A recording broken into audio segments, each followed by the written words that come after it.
प्यारे बच्चों, हमने पहले वाली कक्षा में मनु के बारे में अध्ययन किया था।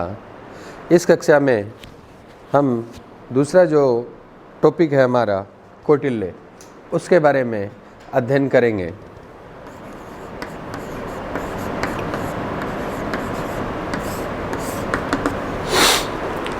कौटिल्य के बारे में आप सभी लोग पहले से भी कुछ जानते हैं कि शासन कला और दंड नीति के एक महान नायक के रूप में विष्णुगुप्त, कौटिल्य या चाणक्य, ये तीनों एक ही व्यक्ति के नाम हैं, इसको जाना जाता है। विष्णुगुप्त कौटिल्य का वास्तविक नाम है। कौटिल्य का वास्तविक नाम है वो विष्णुगुप्त है। इनका वास्तविक नाम कौटिल्य ने क्यों कहा जाता है? कौटिल्य कहने के पीछे इनका जन्म ब्राह्मण वंश में हुआ है और ब्राह्मण वंश का जो गोत्र है वो कुटिल है। कुटिल गोत्र में पैदा होने के कारण इनका नाम कौटिल्य पड़ता है। और तीसरा जो है, इनके पिताजी का नाम चाणक्य है। ऐसी स्थिति में इनको चाणक्य भी कहा जाता है।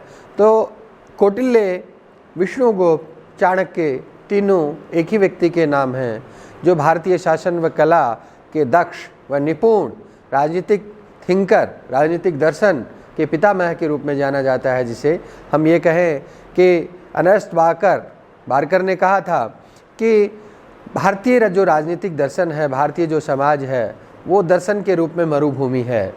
उस कथन को नकारना या उस कथन के बारे में उसकी अवहेलना के रूप में कहें, या हम ये कहें कि वो तथ्य या वो कथन को गलत साबित करने वाले व्यक्ति हैं, वो कौटिल्य हैं। भारतीय दर्शन का जो आधार है उसको मरुभूमि कहना गलत है। क्यों गलत है? क्योंकि कौटिल्य के द्वारा दिए गए जितने भी राजनीतिक दर्शन और जितना भी शासन कला से संबंधित कूटनीति की बात है, वो न केवल वेस्टर्न बल्कि सारी जगह के पूर्व पश्चिम दोनों के लिए ही बड़ा महत्वपूर्ण योगदान रखता है। और उसे सामाजिक व राजनीतिक दर्शन को मरुभूमि कहना बारकर का कथन गलत साबित होता है। तो भारतीय दर्शन में यदि प्रारंभिक तौर पर देखा जाए तो कौटिल्य का महान योगदान है। कौटिल्य के जन्म से संबंधित उसके अलग अलग, जिस तरह से तुलसीदास और इनके जन्म से संबंधित अलग अलग मत हैं, उसी तरह कौटिल्य के जन्म को लेकर भी अलग अलग मत हैं। बौद्ध धर्म है, वो उनका जन्म है, वो अपने हिसाब से बताते हैं। जैन धर्म है, वो अपने हिसाब से स्वर्णबेलगोला में बताते हैं। कुछ लोग इसको नेपाल की तराई में भी अपना जन्म स्थान बताते हैं। चाहे बौद्ध हो, चाहे जैन हो, चाहे अन्य हो, इनके जन्म स्थान से लेके आपस में मतभेद हैं। कौटिल्य के जन्म स्थान, इनका अध्ययन अध्यापन नालंदा विश्वविद्यालय में हुआ है। नालंदा विश्वविद्यालय उस समय सबसे दुनिया का विश्वगुरु के रूप में हम भारत को जानते हैं। और भारत एक दुनिया में एक अलग, सभी जगहों में शिक्षा का क्षेत्र हो, चाहे चिकित्सा का क्षेत्र हो, भारत गुरु कहलाता था, विश्व गुरु कहलाने वाला, सोने की चिड़िया कहने वाला देश, जिसमें नालंदा और तक्षशिला जैसी विश्वविद्यालय हुआ करती थी, जहाँ से अध्ययन अध्यापन करके दुनिया के कोने कोने के लोग आते थे और जाते थे। तो ऐसी स्थिति में नालंदा विश्वविद्यालय से इनके अध्ययन अध्यापन हुआ। तो इनको क्यों कहा जाता है? कौटिल्य के बारे में जो एक कहावत है या एक कहानी है, वो हम आप सब लोगों ने सुनी होगी कि किस तरह से नंद वंश का जो अंतिम शासक था महापदानंद, महापदानंद का प्रधानमंत्री था राजा शक्टर, जिसे सक्टर बोला जाता था।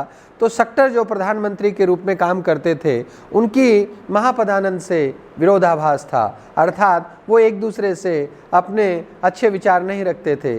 तो उन्होंने एक दिन देखा कि जंगल में घूमने गए तो सक्टर ने देखा कि एक काले रंग का ब्राह्मण जो कांटे वाली घास हो रही है उसे उखाड़ रहा है और उसको समूल नष्ट करने की बातें कर रहा है। जब उनसे बातें हुई तो उन्होंने कहा, आप क्या कर रहे हैं? तो उन्होंने कहा, इस जंगल में जितनी भी घास है उसको मैं समूल नष्ट करना चाहता हूँ। उस प्रधानमंत्री को लगा कि ये बहुत मूर्ख आदमी है। जब पूरी जंगल में इस इतना बड़ा जंगल है, उसमें एक व्यक्ति इस पूरी घास को कैसे समूल नष्ट कर पाएगा? तो उसको ये मूर्खतावश, उनको सक्टर को, प्रधानमंत्री को ये लगा कि ये व्यक्ति मूर्ख है। महापदानंद से सक्टर के विचारों में भिन्नता आ गई थी, वो उनसे नाराज थे। ऐसी स्थिति में उन्होंने एक ब्राह्मणों के लिए एक आयोजन रखा कि उसमें ब्राह्मणों को बुलाया जाएगा और दान दक्षिणा व खाने की व्यवस्था की जाएगी। शक्टर ने उसी ब्राह्मण चाणक्य कौटिल्य को बुलाया जंगल से और एक कुछ बड़े आसन पे बिठाया। जो काले रंग के थे उनको देखने से ऐसे लगता था कि वो काले हैं। तो ऐसी स्थिति में जो ही राजा महापदानंद आए तो उन्होंने देखा कि काले रंग के व्यक्ति को इतने बड़े आसन पे बिठाया है और वो उनसे नाराज हो गए। नाराज होकर उनके साथ अभद्रता की और उन्होंने कहा कि इस तरह के काले रंग के व्यक्ति को आपने कहाँ बिठाया है, और प्रधानमंत्री को इस बारे में उन्होंने आलोचना की। जब उसको ये इस तरह का व्यवहार कौटिल्य के साथ हुआ तो कहते हैं उन्होंने अपनी चोटी शिखा को खोला और उस पर गांठ लगाई और कहा जब तक इस नंद वंश का मैं नाश नहीं कर दूंगा, समूल नष्ट नहीं कर दूंगा, तब तक मैं बैठूंगा नहीं। तो उनकी एक ये प्रण, उनके द्वारा किया गया ये एक उद्देश्य कि किस तरह से महानंद वंश के राज्य को खत्म करना है। इसके अलावा भी भारतीय दर्शन में हम देखें तो उस समय यूनान के राजा सिकंदर ने भारत पे बहुत सारे जो राज्य थे उन पे आक्रमण किया और उस आक्रमण के फलस्वरूप छोटे छोटे जो राजा थे वो सिकंदर की तरफ मिल गए थे। अर्थात कहने का अर्थ भारतीय दर्शन या भारतीय राजनीतिक व्यवस्था जो है वो कमजोर स्थिति में थी, छोटे छोटे ध्रुवों में विभक्त थी। ऐसी स्थिति में राजा शक्तिशाली नहीं था। तो एक दूसरा कारण यह भी था कि चाणक्य या कौटिल्य के सामने एक बिंदु था कि भारत की एक कैसे एकीकृत व्यवस्था की जाए, शासन की कैसे केंद्रीय एकीकृत व्यवस्था को अपनाया जाए।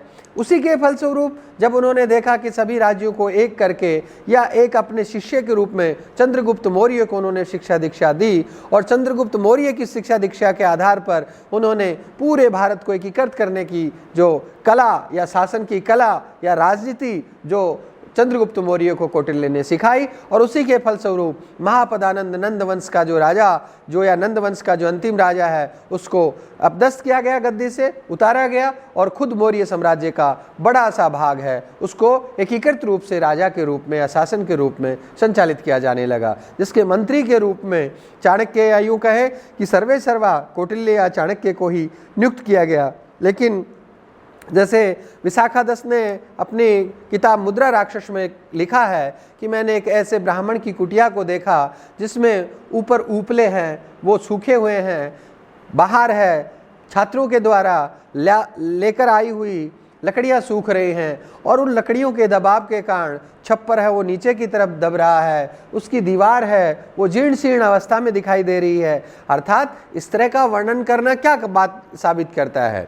विशाखादत्त के द्वारा लिखी गई मुद्रा राक्षस में ब्राह्मण कौन ब्राह्मण कौटिल्य के बारे में इस तरह से उसकी झोपड़ी का वर्णन करना, ये दर्शाता है कि कौटिल्य का चंद्रगुप्त मौर्य का बनने के बाद भी उसने अपनी राग और तपस्वी का जो जीवन है, सन्यासी का जो जीवन है, उसको छोड़ा नहीं और एक सामान्य ब्राह्मण की तरह वो उसमें लगे रहे।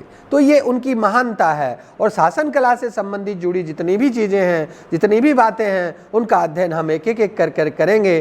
तो ये शासन कला की कूटनीति, या हम यूँ कहें कि इसमें राजनीति के रूप में हम इसको संचालित करने के रूप में देख सकते हैं। अतः ये कौटिल्य के द्वारा दिया गया उनका जीवन परिचय अर्थात उनके द्वारा लिखी गई पुस्तक अर्थशास्त्र को हम अभी शासन कला और कूटनीति या दंड नीति के रूप में अगली कक्षा में अध्ययन करेंगे।